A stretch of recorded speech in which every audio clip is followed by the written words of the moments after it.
Hi, welcome back to the greatest podcast in the world, Spotify. I'm your host Aakash Rao, and today I'll be doing a long overdue review of the Misfits 19 Supercard. I apologize for the delay, but without further ado, let's get into it. First up, we have Chase Moore vs Big Kels, and Chase Moore won via unanimous decision. So this fight wasn't the best. It was lacking a lot of technique and cardio. Towards the later rounds, the both men were just like flailing their arms around, like arm punching and all that. So, as someone who does enjoy heavyweight boxing, it's a bit disappointing to see a lack of that in a lack of talent in that area for Misfits. But nevertheless, Chase Moore got it done. For someone who's in his seventh or eighth fight, it was quite a shit showing. But you know, just hope he can improve from this. And Big Chaos did impress me because he didn't get knocked out by someone who has fought 7 or 8 fights in his second fight ever. So I think he does have potential, but still, for someone with that kind of frame, I would expect a bit more fitness from both. Next up, we have a very big contrasting fight to the previous one, which is the Lil Cray Cray vs Yeti Gang fight.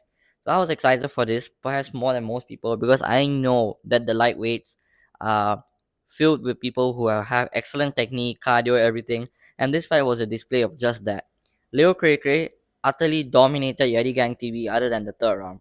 It was a very clever showing from Lil Cray Cray. It showed that he learned from the mistakes from his loss, and yeah, he just outplayed Yeti Gang TV. Whether like huge power shots and all that, yeah, a bit. Not as many as you would see in a Dean vs Walid fight, because both are so technical that it makes it very hard to hit each other. But at the same time, the tactics were on point from Leo Cray Cray. He played the perfect game plan, and I'm very excited to see him against Dean the Great.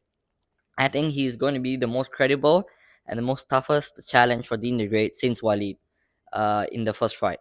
So I do think that if this fight happens, it's going to be an utter banger, and it will definitely be one to watch for next year. Next up, we have Warren Spencer vs Nick Lamar. So this fight was a fight I did enjoy, but I'm not really sure about the decision as Warren Spencer won via majority decision. Uh, Listen, we talk about this all the time. We talk about judging in boxing, how it's subjective, not objective, and all that. And personally, I thought that Nick Lamar at least got a draw, or he probably edged it. Warren Spencer came with the volume, came with the pressure. He was on his front foot the whole night. Of course, that is because of Nick Lamar's style. He's a more of like a defensive back foot fighter. And this is a situation similar to the Ashley Raxu vs Tristan Ham fight, where there was one fighter on the back foot, but he was connecting with the cleaner shots, or Tristan Ham was just constant pressure, constant volume, constant output, and of course big shots landed, but at the same time it was more of like he's pressuring for the sake of trying to make actually to make a mistake. And this was another thing that I observed in the fight, which was the shots that Warren Spencer was throwing at Nick Lamar didn't really hurt him, but whenever he caught Warren Spencer clean, it looked like Warren Spencer was shook. So I'm not 100% sure why it's not consistent in the judges. It is the same judging system, same judges from the organization, same organization. So if they gave the fight to Ashley Raxu for fighting on the back foot, surely Nick Lamar would win this, because I would say he did a better fight fighting from the back foot. He was using that Philly shell well. He was defending with the shoulder. I don't really think he was in danger throughout the fight. Maybe Warren Spencer caught him out once or twice, but he was able to recover very quickly. So personally, I would have leaned towards a draw or a Nick Lamar win by split decision. But Warren Spencer winning is not the worst because he did put in the effort and it is on 2 weeks' notice. And yeah, um, if pressure is something that these judges value, then yes, he deserves to win. But personally, I'm a bit skeptical on that. Nevertheless, hats off to him for winning on 2 weeks' notice. It was an excellent performance between both fighters. Nick Lamar probably was preparing for Jay Swingler, and having to fight this Warren Spencer guy who you only have a bit footage of from the Jarvis fight was going to be tough. But yeah, hats off to both fighters. They really put on a very enjoyable fight at 160. So next up, we have the title fight for the welterweight decision, which is the Jarvis vs Ben Williams fight. This fight is very interesting because Ben Williams was dominating for the first round and a half. He was really putting on the pressure. He was connecting with some very clean shots. Um, it did look like Jarvis was able to eat those, but there are times where I saw like it was a bit shaky. Or if Ben Williams had just thrown a proper combination, he would have got him on the floor. But yeah, it is the Bumblebee style to like swarm Jarvis, like to swarm Jarvis was like that. That was a plan, but it all fell apart when he lost the cardio. So towards like the second half of the second round and the third round, he was really struggling to like even breathe. He was gasping for air. He was just trying to survive the round and then get back to his corner to recuperate. But yeah, Jarvis started to pile on the pressure on him, and yeah, that caused the ankle slip. Do I think it was bad enough to stop the fight? Yes, but also at the same time, this doesn't mean that you can discredit Jarvis. It did look like Jarvis was going to win anyway, but yeah, kind of disappointed because I really thought Ben Williams stood a chance. I just didn't expect him to gas out so fast. Next is the Deji vs Dawood Savage fight. Yeah, I'm not gonna talk about that. We're gonna skip this. Utter shambolic. Uh, and yeah, not much to say, bro. Next we have the Super Salt Papi vs King Kenny fight, and yeah, this was the shock of the night. So going into this card, I am a King Kenny fan, and I always highly rated King Kenny's boxing skills despite the losses. He's a very good technical boxer. He has a jab. He has the right hand. He's able to control the ring. And so I thought that he would be able to control the ring against Super Saw Papi and beat him technically. Super Saw Papi, lot of power, good technique for Southpaw as well. But there are holes in his game which you can expose. So in the first two rounds, King Kenny was kind of controlling the fight. So Saul Papi had his moments, but it looked like they were following Kenny's tempo, and Kenny was landing some nice crisp jabs on him and landing some clean right hands as well. So I thought, okay, Kenny's just warming up. He's getting a feel of the fight. I would even give the first round to him, the second round to Papi. So it was 1-1 going into the third round. So I thought this is where King Kenny will stick to the game plan, start to throw more jabs, catch him out more, and if you see a mistake, pounce on it. But for some reason, I don't know what the corner told him or what Daly told him to amend his game plan. He decided to, pressure Saul Papi, and that was a key mistake in his game plan.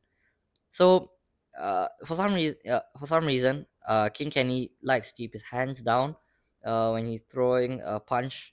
I'm not really sure. It's one of the basics, and for someone who's such a good technical boxer, I don't know why he still does that. And yeah, when he was going in, he and Saul Papi were crouching in the corner, and it looked like Kenny was trying to find him with the uppercut or hook, and then Saul Papi threw like a right overhand. Kenny blocked it with his left hand like this, and then his right hand just drops for some reason. And that is where Saul Papi saw the opportunity and took it in a flash. It's one of those like phantom punches where you don't really see in the moment. It's very hard to catch on camera. You need to really slow it down. But yes, it was a punch, not an elbow, and it caught him flush on the chin. And there was a bit of follow through, grazing the chin perhaps, but that is not the knockout blow. It was the perfect preciseness of the left shovel hook of Salt Papi's that took him out.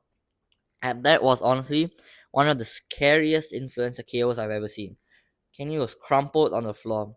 He was like Bambi on ice. It was so disheartening to see someone who I support and someone who I think is one of the top influencer boxers to just go down like that.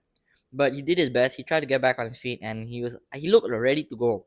So you can't really see everything in the camera angles that the zone provides, but I do think that maybe his eyes were unfocused, or he wasn't looking at the referee properly, because then the referee waved it off, and probably for the better good, because if he got knocked down so badly by Saul Papi, um, he probably would have been knocked out within that round. So yeah, uh, kind of disappointed with King Kenny's performance. I did think he was gonna get the win if he stuck to the game plan. But Saul Papi, what a fighter!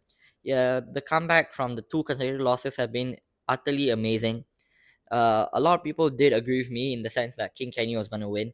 So seeing Salt Papi win in that emphatic fashion was really, really impressive. And I'm very excited to see what he can do.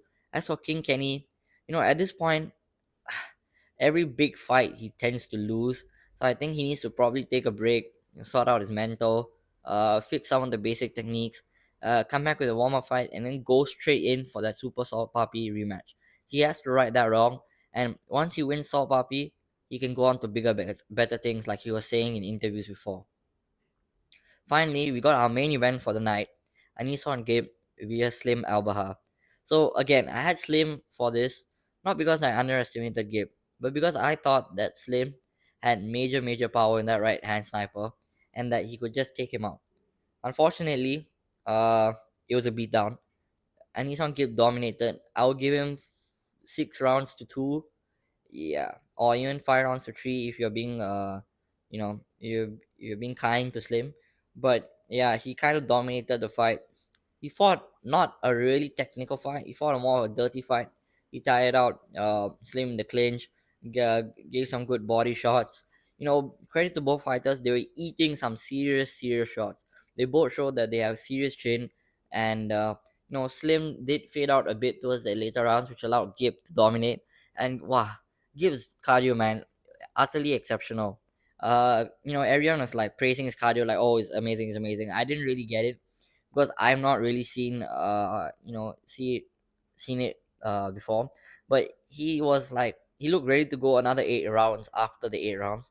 So that was a very impressive factor for me. This shows that he's ready for those bigger fights, for those like semi-pro fights where he can fight like pro MMA fighters or something. And yeah, it's going to be interesting to see what his next move is. I would like to see Salt Papi against him before if he defeats Salt Papi as well, then he can go on to KSI, and if he beats KSI, he can go on to the Tommy Furies and all that. But yeah, we'll see because he doesn't look interested in fighting. But I do hope that Mam Sailor makes it like a mandatory or something, so we see that fight. Because I do think that Saul Papi definitely has more than a puncher's chance against Gib.